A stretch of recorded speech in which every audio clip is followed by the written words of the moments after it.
46 minutes after 6 o'clock. So happy to have you here with us on the Now Morning Show. I hope that you've recovered from your weekend. If you had a busy weekend, a hectic weekend, I hope that you're up and you're ready to go and find out about your role in the public law enforcement. Good morning, Inspector Michelle Lewis. How are you? Good morning to you, sir. Morning Good morning, Inspector. How are you? Viewing and listening public.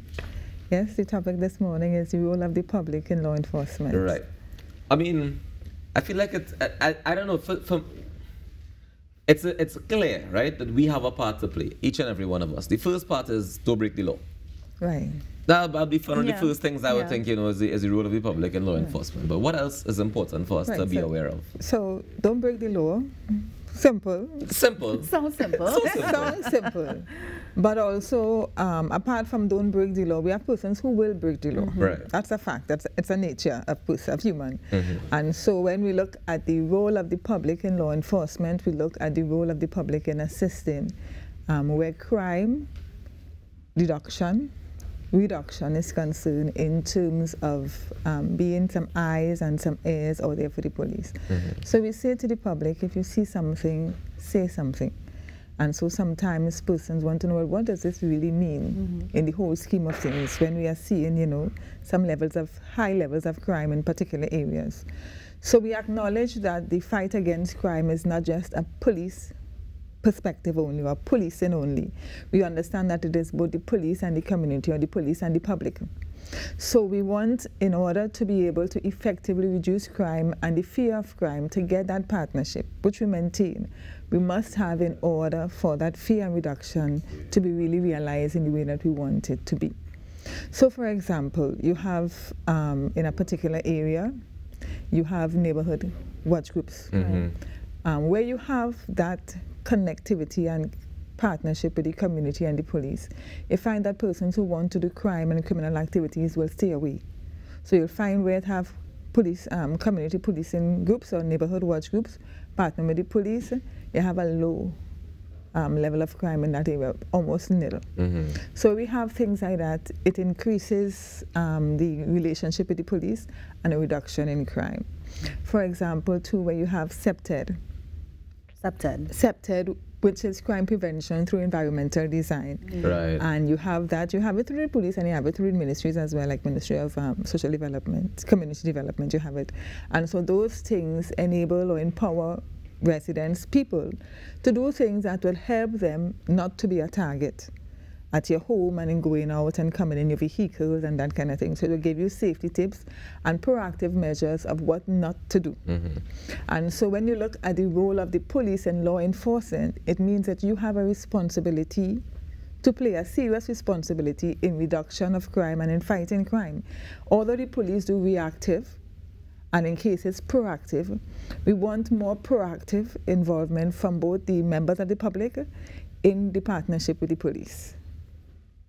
Inspector, I guess I'll play devil's advocate today. Well, first, because I know you have one waiting as well. And he's so, always. Listen, so, yes, we understand. See something, say something. Call the police, reach out. Public has a part to play in that kind of thing. But when do we draw the line with saying, okay, cool, I have my part to play as well, but the police as well need to be a bit more proactive with what they're doing? Because it can't always be a reactive situation. That's one. Right. And two, yes, you all have been touting tips for a long time, 800 tips, right? Right. But what is to say that I would not be compromised by calling a hotline number in the event I have to tip off the police of something happening in my area?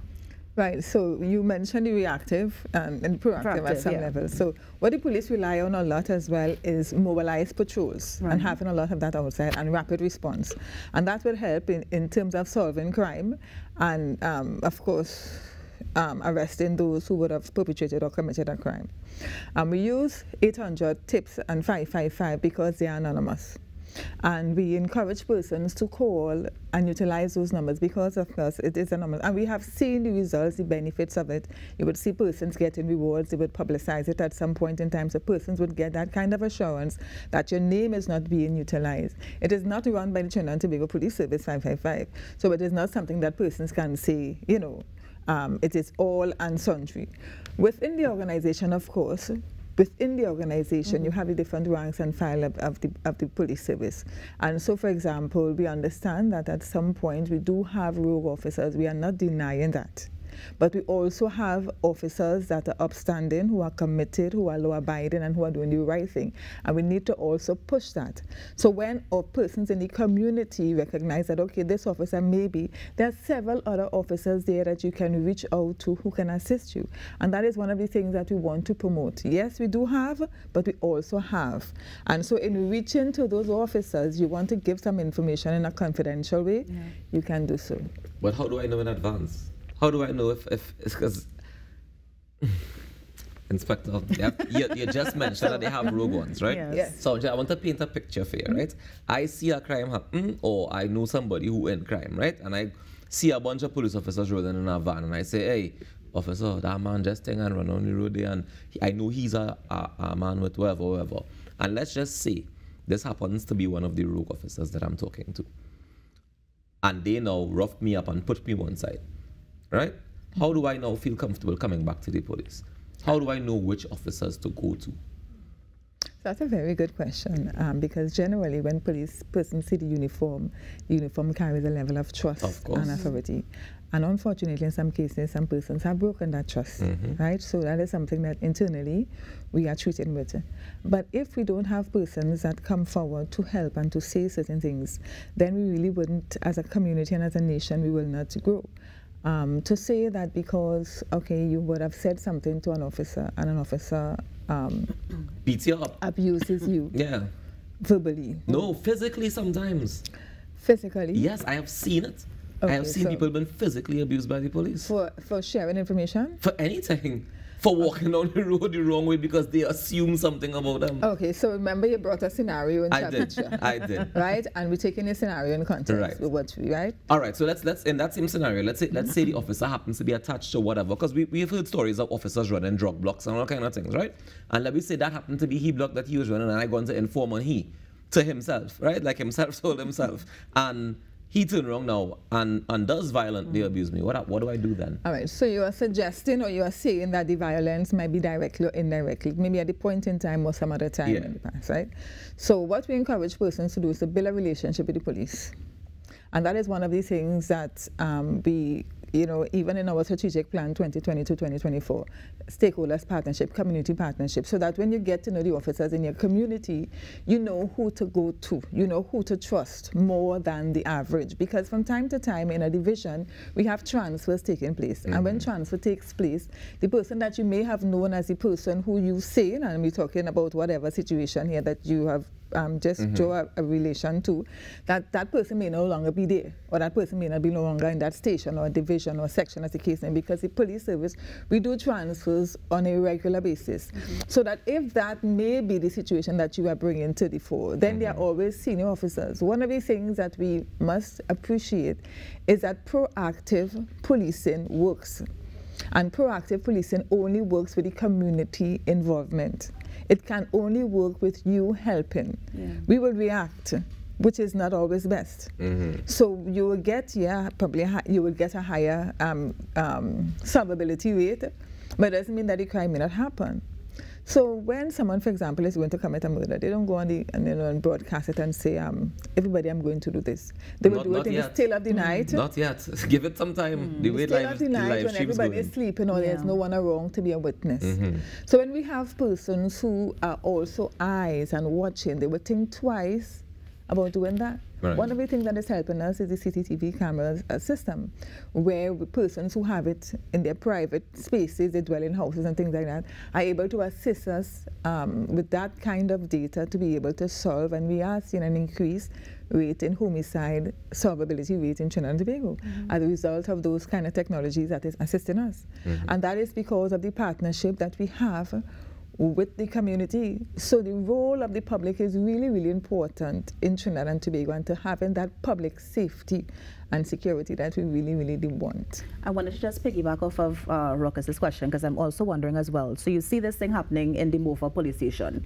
Can you go to the Belmont police station and make a report, or should you stay in Mofa? Will that be one of the ways that you can work around the situation of kind of weeding out those rogue police officers? Yes, so we have, you can make a report at any station throughout Trinidad and Tobago, but even within a division, because that's Mova Station is one station in Northeastern Division. Okay. And over Northeastern Division, you will have an ASV, Assistant Superintendent, a Senior Superintendent, and then a Senior Super in charge. And so for division, even though you may not go to that station, district in particular, is a senior officer who may not even be located at that station, but would be very aware and who will be able to intervene in a matter. Okay. So that the public support and the public's involvement and the public's partnership in relation to law enforcement is crucial to Trinidad and Tobago. And I agree. I think of the situation that occurred recently down in, what was that, Rich Plain?